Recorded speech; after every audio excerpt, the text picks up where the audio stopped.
கிறிஸ்துவ ஜீவியத்திலே வேறுபாடு என்று சொல்லுவது மிக முக்கியமான ஒரு பகுதி. ක්‍රිස්තියානි ජීවිතයක වෙන්වීමේ ජීවිතය යනු ඉතාමත් වැදගත් කරුණක් වන්නේය. A life of separation is a very important matter component in a Christian life. நாம் உலக ஜனங்களோடு இந்த விஷயத்தில் ஐக்கிய வைக்க கூடாது. අප මේ කරුණ සම්බන්ධයෙන් ලෝකයේ සෙනග සමග සම්බන්ධකම් ඇති කර ගැනීම සුදුසු වන්නේ නැහැ. We should not have any fellowship with the people of the world or with the world pertaining to this matter. நான் உலகத்திலிருந்து உங்களை தெரிந்து கொண்டேன். මම ලෝකයෙන් නුඹලාව තෝරා ගතිමි. I have chosen you from out of this world. இயேசு கிறிஸ்து இந்த உலகத்தில் இருக்கும் பொழுதுதான் சொல்லுகிறார், நான் உலகத்தான் அல்லாதது போல நீங்களும் உலகத்தார் அல்லாதிருங்கள். ඒසාසේ මේ භූමිතලයේ සිටින විටමයි පැවසුවේ මම ලෝකයෙන් නොවුවක් මෙන් නුඹලාත් ලෝකයෙන් නොවන අය ලෙස ජීවත් වන්න. These were the exact words of the Lord Jesus Christ at the time when he was living in this very world. He said, even as I don't belong to this world, you too should not belong to this world.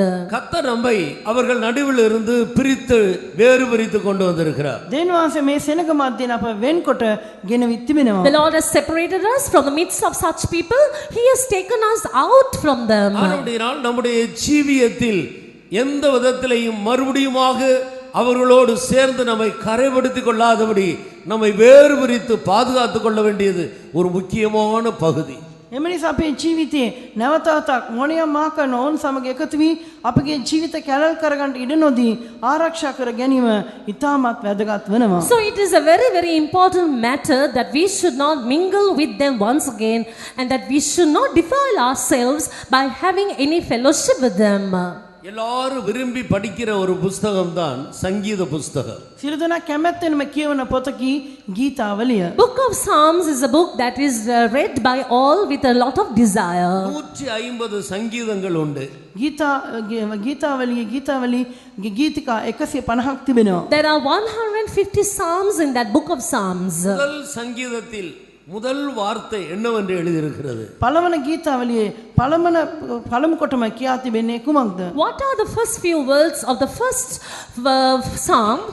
துவக்கும் போதே துன்மார்க்கன் என்றுதான் துவக்க வேண்டுமா? පටන් ගන්නකොටම දුෂ්ටයන්ගේ කියමින් පටන් ගත යුතුද? Does it have to mention about the ungodly even as it starts? பரிசுத்தவான், நீதிமான் என்று எத்தனையோ வார்த்தைகள் இருக்கிறது. இப்படிப்பட்ட வார்த்தைகளோடு துவக்காமல் துவக்கும் போதே துன்மார்க்கன் என்று துவங்குகிறார். ශුද්ධවන්තයා ධර්මිෂ්ඨයා මෙවන් වචන තිබෙද්දී පටන් ගන්න විටම දුෂ්ටයන්ගේ කියමින් පටන්ගෙන තිබෙනවා. There are lots of nice words like godly man and holy man and so on, but even as it starts it talks about the ungodly. இதை குறித்து நான் பல நாள் சிந்தித்த போதுதான் எனக்கு விளங்கினது வேறுபாடு கிறிஸ்துவ ஜீவியத்தில் எவ்வளவு முக்கியமாயிருந்தால் முதலாவது வேறுபாட்டை பற்றி அவர் எழுத வேண்டும். මේ ගැන ගොඩක් දවස් කල්පනා කිරීමෙන් අනතුරුවයි ක්‍රිස්තියානි ජීවිතයේ වෙන්වීමේ ජීවිතයන් කොයිතරම් වැදගත් තිබෙනවද? ඒම නිසායි පළමු කොටම මේ වෙන්වීමේ ජීවිත ගැන ලියන්නට යෙදුනේ. There have been a lot of days where I have pondered over this matter, over this verse, and afterwards I came to a conclusion that the Christian life has such a great place, life of separation has such a great place in the Christian life, and that's why it's mentioned, it has emphasized in this manner. துன்மார்க்கருடைய ஆலோசனையில் நடவாதே. දුෂ්ටයන්ගේ මන්ත්‍රණය අනුව නොයන්න. Don't walk in the counsel of the ungodly. பாவிகளுடைய வழியில் நில்லாதே. පව්කාරයන්ගේ මාර්ගයේ නොසිටින්න. Don't stand in the way of sinners. பரியாசக்காரர் உட்காரும் இடத்தில் உட்காராதே. නින්දා කරන්නන් වාඩි වෙන තැන වාඩි නොවන්න. Don't sit in the seat of the scornful. முதல் வசனமே வேறுபாட்டை பற்றி தான் போதிக்கிறது. පළමු පදයේම වෙන්වීමේ ජීවිතය ගැනයි උගන්වන්නේ. So the very first verse teaches us about the life of separation. ஏனென்றால் சகல ஆசீர்வாதங்களும் அங்கேதான் துவங்குகிறது. මන්දයත් සියලුම ආශිර්වාද ආරම්භ වන්නේ මෙතැනින්ය. The reason is this is the source of all blessings. ஒரு மனிதன் தன்னை வேறு பிரித்து கொள்ளாவிட்டால் ஆசீர்வாதங்களை பெறவே முடியாது. මනුෂයෙක් තමා වෙන් කරගත්තේ නැත්නම් ආශිර්වාද ලබන්නට නොහැකිව සිටිනවා. If a man will not separate himself, he will not receive any blessings at all. விக்கிரக ஆராதனை செய்து கொண்டிருந்ததான ஆபிரகாமை ஆண்டவர் சந்தித்து, நான் உன்னை ஆசீர்வதிக்கவே ஆசீர்வதித்து உன்னை பெருகவே பெருக பண்ணுவேன், உன் பேரை பெருமைப்படுத்துவேன் என்று அநேக வாக்குத்தத்தங்களை கொடுக்கிறார். රූප නමස්කාර කරන මැදේ වාසය කරමින් සිටියා වූ ආබ්‍රහම දෙවියන්වහන්සේ කැඳවමින් මම නුඹව ආශිර්වාදයක් බවට පත් කරන්නෙමි නුඹද ආශිර්වාදයක් වෙයන්න නුඹේ නාමය කීර්තියට පත් කරමි මේ ආදි වශයෙන් බොහෝ ආශිර්වාද ඔහුට දෙන්නට පොරොන්දු සේක. We see that Abraham initially was an idol worshipper, but the Lord separated him and the Lord gave him a lot of promises and blessed him, saying, I will bless you, I will make you great, I will keep you as a blessing, and I will surely bless you with great blessings. இந்த ஆசீர்வாதங்களை பெற்றுக்கொள்ளும்படி நீ முதலாவது வேறு விரிந்து வா என்று ஆண்டவர் சொல்லுகிறார். මේ ආශිර්වාද ඔබට ලබා ගන්නට පුළුවන්. ඒ උසා ප්‍රථමයෙන් ඔබ වෙන්වී පැමිණෙන්න කියා දෙවියන්වහන්සේ ඔහුට කීවා. The Lord told him, you can certainly receive all these blessings, but first of all, you come out, you separate yourself. உன் தேசத்தை நீ விடு. ඔබේ දේශය අත්හරින්න. The Lord said, leave your country. இரண்டாவது உன் ஜனத்தை விடு. දෙවෙන ඔබේ සෙනග අත්හරින්න. Secondly, the Lord said, you leave your people. மூன்றாவது உன் தகப்பன் வீட்டையும் விட்டு விடு. තුනුන ඔබගේ පියාගේ නිවසත් අත්හරින්න. Thirdly, the Lord said, leave your father's house. இந்த மூன்றையும் விட்டு விட்டு நான் காண்பிக்கிற இடத்துக்கு போ, நான் உன்னை ஆசீர்வதிப்பேன். මේ දේවල් තුනම අතහැර මම පෙන්වන්න ස්ථානෙට ඔබ යන්න මමත් ඔබට ආශිර්වාද කරමි. And the Lord said, you get you out from all these things, separate yourself, go to the place where I will show you, and I will bless you.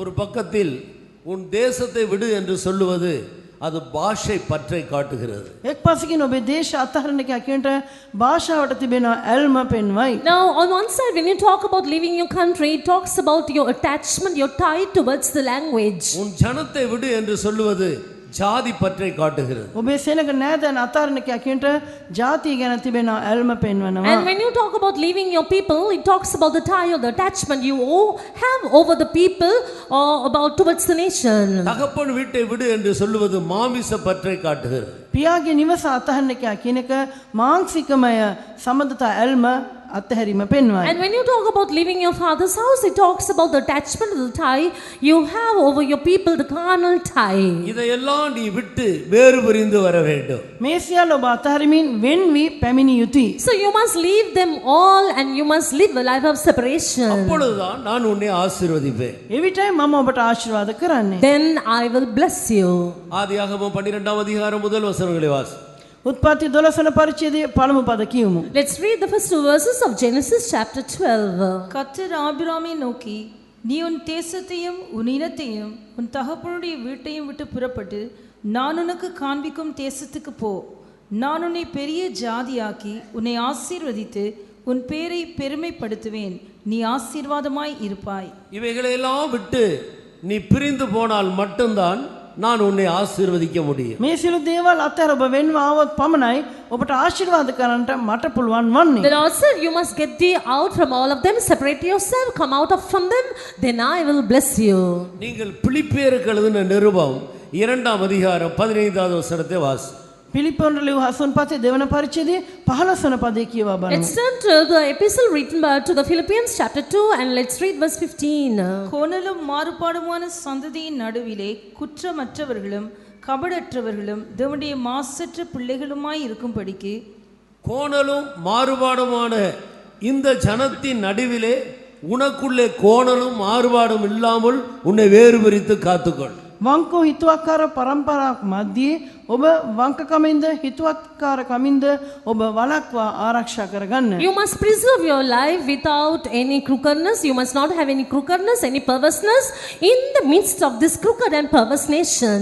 நீங்கள் அப்போஸ்தல நடவடிக்கையின் புஸ்தகம் 2 அதிகாரத்துக்கு வரும் பொழுது ප්‍රේරිතයන්ගේ ක්‍රියාපතේ දෙවන පරිච්ඡේදයට ඔබ පෙරලන විට When you shall turn your Bible to Acts of the Apostles chapter 2 40வது வசனத்தை வாசி. 40 වන පදේ කියමු. and let's read verse 40. இன்னும் அநேக வார்த்தைகளாலும் சாட்சி கூறி மாறுபாடுள்ள இந்த சந்ததியை விட்டு விலகி உங்களை இரட்சித்துக் கொள்ளுங்கள் என்றும் புத்தி சொன்னான். மாறுபாடுள்ள இந்த சந்ததியை விட்டு விலகி உங்களை ரட்சித்துக் கொள்ளுங்கள். මේ වංක පරම්පරාවෙන් ගැලවියල්ලා නුඹලා වෙන් කරගන්නilla. It says, save yourselves, separate yourselves from this untoward generation. 2 கொரிந்தியர் 6 அதிகாரம் 14வது வசனத்திலிருந்து வாசி. දෙවෙනි කොරින්ති 6 වන පරිච්ඡේදයේ 14 වන පදේ සිට කියමු. And let's turn to 2 Corinthians chapter 6 and let's read from verse 14 onwards. அந்நிய நுகத்திலே அவிசுவாசிகளுடன் பிணைக்கப்படாது இருப்பீர்களாக. நீதிக்கும் அநீதிக்கும் சம்பந்தம் ஏது? ஒளிக்கும் இருளுக்கும் ஐக்கியம் ஏது? கிறிஸ்துவுக்கும் பேலியாளுக்கும் இசைவேது? அவிசுவாசியுடனே விசுவாசிக்கு பங்கேது? தேவனுடைய ஆலயத்துக்கும் விக்கிரகங்களுக்கும் சம்பந்தம் ஏது? நான் அவர்களுக்குள்ளே வாசம் பண்ணி அவர்களுக்குள்ளே உலாவி அவர்கள் தேவனாய் இருப்பேன், அவர்கள் என் ஜனங்களாய் இருப்பார்கள் என்று தேவன் சொன்னபடி நீங்கள் ஜீவனுள்ள தேவனுடைய ஆலயமாய் இருக்கிறீர்களே. ஆனபடினால் நீங்கள் அவர்கள் நடுவிலிருந்து புறப்பட்டு பிரிந்து போய் அசுத்தமானதை தொடாதிருங்கள் என்று கர்த்தர் சொல்கிறார். அப்பொழுது நான் உங்களை ஏற்றுக்கொண்டு உங்களுக்கு பிதாவாய் இருப்பேன். அப்பொழுதுதான் நான் உங்களை ஏற்றுக்கொண்டு உங்களுக்கு பிதாவாக இருப்பேன். එවිට මම නුඹලා පිළිගෙන නුඹලාට පියෙක් වන්නෙමි. It says, and I will accept you, I will be their God. நீங்கள் எனக்கு குமாரரும் குமாரத்திகளுமாய் இருப்பீர்கள் என்று சர்வ வல்லமையுள்ள கர்த்தர் சொல்கிறார். கர்த்தருக்கு ஸ்தோத்திரம். ස්වාමීන් වහන්සේට ස්තුති වේවා. Praise be to God. நம்மை வேறு பிரித்து கொள்ளாவிட்டால் நமக்கு தேவன் பிதாவாக இருக்க முடியாது, நாம் அவருடைய குமாரர்களும் குமாரத்திகளுமாக இருக்கவும் முடியாது, குமாரர்களும் குமாரத்திகளுக்குரிய ஆசீர்வாதங்களை எதிர்பார்க்கவும் முடியாது. අපි අප වෙන් කරගත්තේ නැත්නම් දෙවියන් වහන්සේ අපට පියෙක් වශයෙන් සිටින්නෙත් නැහැ. අපි උන්වහන්සේගේ පුත්‍රයන් සහ දූවරුන් වන්නටත් බෑ. පුත්‍රයන් සහ දූවරුන්ට අයිති ආශිර්වාද අපට ලබා ගන්නට හැකි වන්නේත් නැහැ. If we will not separate ourselves, the Lord will not be seen as our Father. We will not be seen as sons and daughters to Him. And at the same time, as sons and daughters, we will not be able to receive the blessings we ought to receive from the Lord. இஸ்ரவேல் ஜனங்கள் தேவனுடைய ஜனங்களாக ஆபிரகாமின் சந்ததியாக இருந்தாலும் அவர்கள் எகிப்தில் இருக்கிற வரைக்கும் தேவன் அவர்கள் நடுவிலே வாசம் பண்ண முடியவில்லை. ඊශ්‍රායල් සෙනග දෙවියන් වහන්සේගේ සෙනගවත් ආබ්‍රහම්ගේ පෙළපතට අයත්ව සිටිය නමුදු ඔවුන් මිස්ර දේශයේ වාසය කළ තාක්කල් දෙවියන් වහන්සේට ඔවුන් මැද්දේ වාසය කරන්නට හැකි වූයේ නැත. Though the people of Israel were the very people of God, though they belonged to the genealogy of Abraham, we see they could not receive the blessings of God until they came to that land which the Lord wanted them to dwell in. நான் உங்கள் நடுவிலே வாசமா இருக்கும்படி நீங்கள் எகிப்தை விட்டு பிரிந்து வனாந்தரத்துக்கு வர வேண்டும் என்று கர்த்தர் அவர்களை அழைத்தார். මම නුඹලා මැද්දේ වාසය කරන පිණිස නුඹලා මේ මිස්ර දේශයෙන් නික්ම පිටතට ආ යුතුයි කියා දෙවියන් වහන්සේ උනට කීසේක. And the Lord said, looking at them, in order that I may dwell in the midst of you, you must leave the land of Egypt and come out from there. எஸ்ராவின் புஸ்தகம் 9ஆம் அதிகாரம் 1-2 வசனங்களை வாசி. එස්රාගේ පොතේ 9වන පරිච්ඡේදයේ පළමුවන පදේ හා දෙවන පදේ කියමු. Let's turn to Ezra chapter 9 and let's read the first 2 verses. இவைகள் செய்து முடித்த பின்பு பிரபுக்கள் என்னிடத்தில் சேர்ந்து இஸ்ரவேல் ஜனங்களும் ஆசாரியரும் லேவியருமாகிய இவர்கள் கானானியர், ஏத்தியர், பெரிசியர், எபூசியர், அம்மோனியர், மோவாபியர், எகிப்தியர், அமோரியர் என்னும் இந்த தேசங்களில் ஜனங்களுக்கும் அவர்களுடைய அறுப்புகளுக்கும் விலகி இருக்கவில்லை. எப்படி என்றால் அவர்களுடைய குமாரத்திகளிலே தங்களுக்கும் தங்கள் குமாரருக்கும் பெண்களை கொண்டார்கள். இப்படியே பரிசுத்த வித்து தேசங்களின் ஜனங்களோட கலந்து போயிற்று. பிரபுக்களின் கையும் அதிகாரிகளின் கையும் இந்த குற்றத்தில் முந்தினதாய் இருக்கிறது என்றார்கள். பிரபுக்களுடைய கையும் அதிகாரிகளுடைய கையும் இந்த குற்றத்திலே முந்தினதாக இருந்தது. මේ අපරාධයට මූලික වූයේ අධිපතීන් හා මූලාධායනින් කියා තිබෙනවා. It says the hand of the princes and rulers have been chief in this trespass. ஆனபடியினால் அவர்கள் தங்களுடைய வேறுபாட்டை நஷ்டப்படுத்தினார்கள். ඔවුන් තමගේ වෙන්වීමේ ජීවිතය අලාභ කරගත්තා. So they made a loss of their life of separation. 10ஆம் அதிகாரம் எஸ்ரா 10ஆம் அதிகாரம் 3வது வசனத்தை வாசி. එස්රා 10වන පරිච්ඡේදයේ 3වන පදේ කියමු. Let's read Ezra chapter 10 verse 3. இப்பொழுதும் அந்த ஸ்திரீகள் எல்லாரையும் அவர்களிடத்தில் பிறந்தவர்களையும் என் ஆண்டவனுடைய ஆலோசனைக்கும் நமது தேவனுடைய கற்பனைக்கும் நடுங்குகிறவர்களின் ஆலோசனைக்கும் ஏற்ற பிரகாரம் அகற்றி போடுவோம் என்று நம்முடைய தேவனோட உடன்படிக்கை பண்ண கடவோம். நியாயப்பிரமாணத்தின் படியே செய்யப்படுவதாக. அந்த ஜனங்கள் வேறுபாட்டை இழந்து இப்படி பரிசுத்த வித்தை நஷ்டப்படுத்தினது நிமித்தமாக தேவன் அவர்களை விட்டு விலகி இருந்தார். මේ සෙනග මේ ආකාර තමන්ගේ වෙන්වීමේ ජීවිතය නැති කරගෙන ශුද්ධ වංශය දූෂණය කරගත් හේයින් දෙවියන් වහන්සේද ඔවුන් අතරින් ඉවත්ව ගොස් සිටියා. We see because they lost the level of separation and because they had made their holy seed, the generation, the people to become corrupt, the Lord had left them and gone away from them. இஸ்ரவேல் ஜனங்கள் ஆண்டவருடைய சொந்த ஜனங்கள் தான். ஆனால் பல சந்தர்ப்பத்தில் அந்நியர்கள் கையிலே அவர்கள் ஒப்பு கொடுக்கப்பட்டார்கள். அந்நியர்கள் அவர்களை சிதறடித்தார்கள். ඊශ්‍රායල් සෙනග වනයි දේන් වහන්සේගේ සෙනග වනවා. නමුත් බොහෝ අවස්ථාවල ඔවුන් අන්‍ය ජාතීන් මිත්‍රා දෘෂ්ටීන්ගේ අතට බාර දෙන්න ලැබුවා.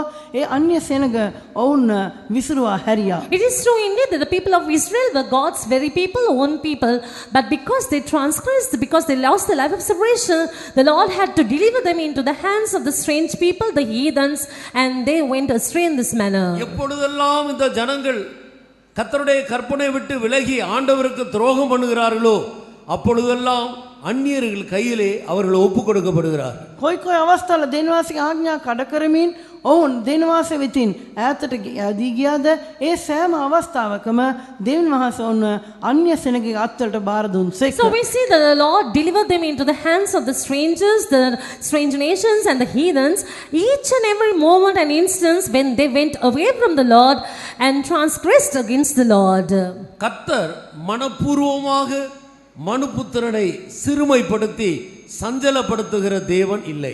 දේන් වහන්සේ මුළු කැමැත්තෙන්ම මනුෂ්‍ය පුත්‍රයන්ව සුළුකොට ඔවුන්ට පීඩා පමුණුවන්නේ නැහැ. Our God is not one who willingly despises, belittles and humiliates and torments the son of his people.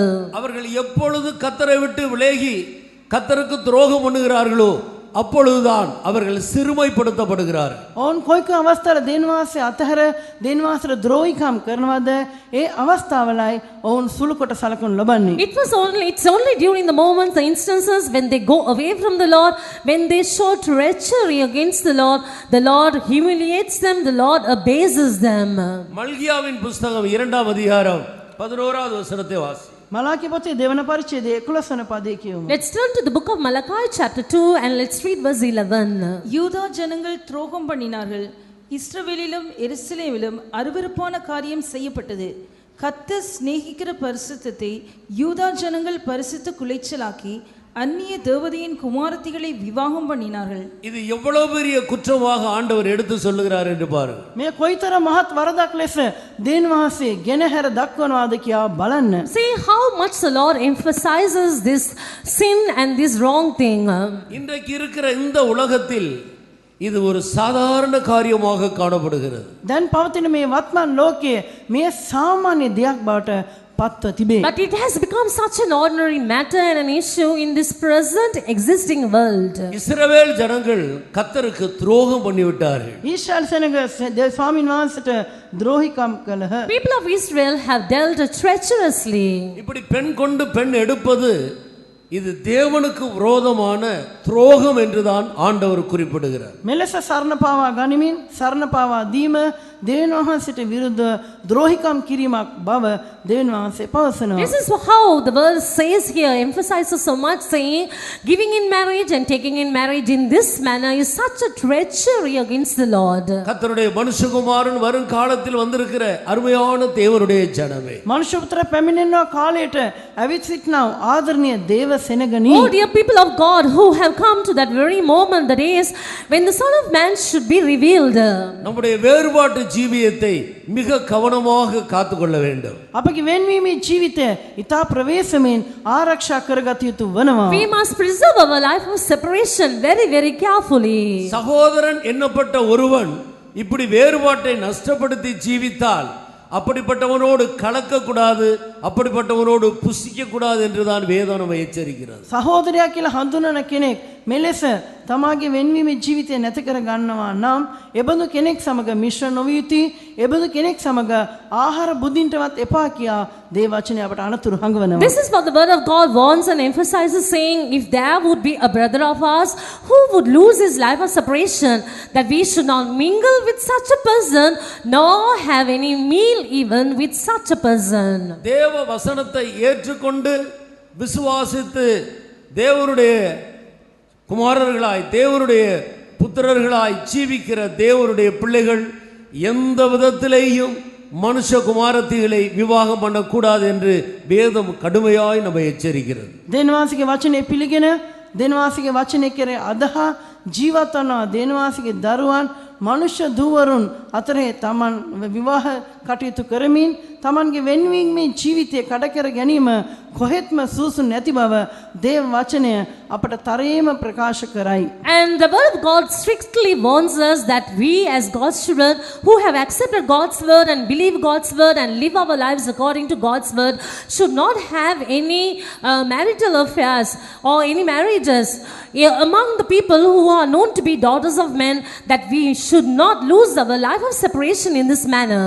வேறுபாட்டை நஷ்டப்படுத்தும் பொழுது நமக்கு ஏதாயிலும் பிரச்சனைகள் வருகிறது. වෙන්වීමේ ජීවිතය නැති කරගන්න විට අපට මොනියම්ම ප්‍රශ්නයක් මතුවනවා ඇත. When we shall lose our life of separation, we will somehow face some problem or the other. நம்முடைய தொழிலிலே பிரச்சனைகள் வருகிறது. අපගේ රැකියාවේ ප්‍රශ්න මතුවනවා. We shall have problems in our working place. குடும்பத்தின் ஐக்கியத்திலே பிரச்சனைகள் வருகிறது. පවුලේ සහභාගීකමෙහි ප්‍රශ්න මතුවනවා. We shall have problems in our family relationships. பிள்ளைகளுடைய வளர்ச்சியிலே பிரச்சனைகள் வருகிறது. දරුවන්ගේ වර්ධනයේ ප්‍රශ්න මතුවනවා. And there will be problems pertaining to the development and the growth of our children. நம்முடைய பிரச்சனைகளுக்கு காரணம் என்ன? எந்த இடத்தில் நாம் வேறுபாட்டை நஷ்டப்படுத்தி இருக்கிறோம் என்று நாம் நிதானிக்க வேண்டும். අපේ ප්‍රශ්න වලට හේතුව අපගේ වෙන්වීමේ ජීවිතය නැති කරගත්තේ කොතනද කියා අප විමසා දැනගත යුතු වෙනවා. Now with regard to all the problems we encounter, it's very important that we need to examine to see why we are facing these problems and put things right. தன் பிள்ளைகளை உணர்கிறவன் யார்? ස්වකීය වැරදි දැනගන්නේ කවුද? Who will understand his errors? சங்கீதத்திலே பாவத்தை நான்காக பிரித்து வேதம் நமக்கு காட்டி கொடுக்கிறது. ගීතාවලියේ පාපය කොටස් හතරකට බෙදා දේව වචනය අපට කරුණු ඉදිරිපත් The book කරනවා. of Psalms has separated sins into 4 different categories, and it has it's spoken in this manner. பிள்ளைகள் மறைவான குற்றங்கள், துணிகரமான பாவங்கள் பெரும் பாதகம். වැරදි පාප අපරාධ මහත් රහසිගත පාප සහ මහත් අපරාධ වශයෙන්. These are the 4 categories. One is errors, the next one secret faults, third one presumptuous sins, and fourthly it's transgression. நீங்கள் சங்கீதத்தை எடுத்து வாசிக்கும்போது நாம் அதை விளங்கிக் கொள்கிறோம். ගීතාවලින් ඒ අපට කියවා දැනගත We හැකියි. shall be able to read that in the book of Psalms. 19வது சங்கீதம் 12-13வது வசனங்களை வாசி. 12 වන ගීතාවලියේ 12 වන 13 වන පද කියමු. Psalm 19 verses 12 and 13. தன் பிள்ளைகளை உணர்கிறவன் யார்? மறைவான குற்றங்களுக்கு என்னை நீங்களாக்கும், துணிகரமான பாவங்களுக்கு உமது அடியேனை விலக்கி காரும். அவைகள் என்னை ஆண்டுக்குள்ள ஒட்டாதிரும். அப்பொழுது நான் உத்தமனாகி பெரும் பாதகத்துக்கு நீங்களாய் இருப்பேன்.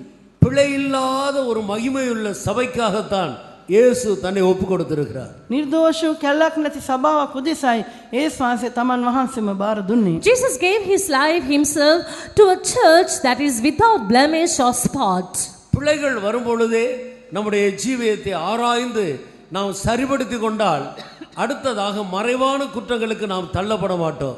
වැරදි කියනවා දේවල් පැමිණෙන විටම අපේ ජීවිත විමසා බලා සෝසු කොට අප නිවැරදි කර ගන්නවා නම් රහසිගත පාප යන දේ අප තුළ ඇතිවන්නේ නැහැ. When these things called errors would occur in our lives, would enter into our lives, and at that very moment if we shall examine them and put ourselves right, then these things called secret sins will never enter into our lives. மறைவான குற்றங்களிலேயாயிலும் நாம் உணர்வடைந்து நம்மை சரிபடுத்தி கொண்டால் துணிகரமான பாவத்துக்கு நாம் தள்ளப்பட மாட்டோம். රහසිගත පාප කියනවා ස්ථානිහෝ අපේ වැරදි තේරුම්ගෙන අපි අප හරිගස්වා ගන්නවා නම් එඩිතරව පව් කරන්නට අපි උත්සුක වන්නේ නැහැ. And if at least in that place when we happen to have secret faults in our lives, if we shall examine our lives and put ourselves right, there will be no room for any presumptuous sins to take place in our lives. துணிகரமான பாவம் வந்த பிறகு judgement தான் அது பெரும் பாதகமாக மாறிவிடுகிறது. එඩිතර පව් කිරීම පැමිණෙන පසුව අවසානයේ මහත් අපරාධ බවට පත්වනවා. But it is at the moment when we sin presumptuously, the next step will be transgression, and that is the judgment. ஆண்டவர் இன்றைக்கு இருக்கிற இந்த சந்ததிக்கு ஒரு பெயர் கொடுத்திருக்கிறார். අද සිටිනා මේ වත්මන් පරම්පරාවට දෙන්වාසේ නමක් දී The තිබෙනවා. Lord has given a name to the presently existing generation. இது விபச்சாரமும் பாவமும் நிறைந்த சந்ததி. පාපයෙන්ද කාම මිත්‍යාචාරයෙන්ද පිරුණා වූ පරම්පරාවක්. This is known as adulterous and sinful generation. கர்த்தராகிய இயேசு கிறிஸ்து இருந்த 2000 வருடங்களுக்கு முன்பே இந்த உலகத்தினுடைய ஜனத்தின் நிலவரங்கள் அப்படி இருக்குமானால் இந்த கடைசி நாட்களிலே அது இன்னும் எத்தனை அதிகமாக காணப்படுகிறது என்பதை நாம் விலகிக் கொள்ள வேண்டும். අවුරුදු 2000කට ඉහතදී ස්වාමී ඒසාස මේ භූමිතලයේ සිටින විටම මේ වත්මන් ලෝකයේ ඒ තත්ත්වය දකින්න ලැබුවා නම් දැන් අපි දිවි ගෙවනවා මේ කාලේ එය කී වාරයක් අධිකව තිබෙනවාද කියා මද කල්පනා කර බැලිය යුතු වෙනවා. Now, if this world was seen in such a terrible state at the 2000 years ago for the Lord Jesus to mention such a thing, just imagine and see what a lot of iniquity and sins may be present in the present evil world. ஆண்களை ஆண்கள் விவாகம் பண்ணிக்கொள்வது நாகரீகம் என்று சொல்லக்கூடிய அளவுக்கு இந்த உலகம் தள்ளப்பட்டிருக்கிறது. පුරුෂයන්ව සරණ පාවා ගැනීම විලාසිතාවක් කියන තරමට මේ ලෝකය පැමිණ තිබෙනවා. This world has reached that point where they say man marrying another man is a very modern trend. Noah காலத்தில் நடந்தது போலவும் லோத்து காலத்தில் நடந்தது போலவும் மனுஷகுமாரன் வரும் காலத்திலே நடக்கும். නෝවාගේ කාලයේදී සිදුවක් මෙන් ලොත්ගේ කාලයේ සිදුවක් මෙන් මනුෂ්‍ය පුත්‍රාගේ දවස්වලත් සිදුවන්නේය. And so it shall come to pass in the days of the Son of Man, just like how it happened in the days of Noah and in the days of Lot. ஏறக்குறைய இந்த உலகம் நியாய தீர்ப்புக்கு மிக சமீபமாக வந்துவிட்டது. ආසන්න වශයෙන් මේ ලෝකය විනිශ්චයට ලක්වන්නට ඉතාමත් සමීපයට පැමිණ තිබෙනවා. So we could say as a conclusion that more or less the world has come to that very point, that very minute where it has to meet judgment. இதோ நான் சீக்கிரமாய் வருகிறேன். මෙන්න ඉක්මනින් එමි. Behold, I shall come quickly. அநியாயம் செய்கிறவன் இன்னும் அநியாயம் செய்யட்டும். අධර්මිෂ්ඨකම් කරන්නා මතුත් අධර්මිෂ්ඨකම් කරාවා. He that is unjust, let him be unjust. அசுத்தமா இருக்கிறவன் இன்னும் அசுத்தமா இருக்கட்டும். අපේතර සිටින තැනැත්තේ මතුත් අපේතරකම් කරාවා. He that is filthy, let him be filthy still. இந்த ஜனத்தின் மத்தியில்தான் நீ ஒரு குருடனை போல ஒரு செவிடரை போல உன்னை பாதுகாத்து கொண்டு பரிசுத்தத்திலிருந்து இன்னும் பரிசுத்தத்தை நோக்கி முன்னேறு, நீதியிலிருந்து நீதிக்கு முன்னேறி செல், நான் சீக்கிரம் வருகிறேன் என்று ஆண்டவர் எச்சரித்தார். මෙවන් ජන කොටසක් පරම්පරාවක් මැදියේ දිවි ගෙවමින් ඔබ අන්ධයෙක් ලෙස බීරයෙක් ලෙස සිටමින් ශුද්ධකමේ වර්ධනය වන්න, ධර්මිෂ්ඨකමේ වර්ධනය වන්න මම ඉක්මනින් එන්නෙමි කියා දේන් වහන්සේ අනතුරු හංගවා තිබෙනවා. And this is what the Lord has once saying in the midst of such a terrible generation. You need to live, you must live as one who is deaf and blind, and you must grow in righteousness and holiness and be prepared to meet me because I am going to come soon.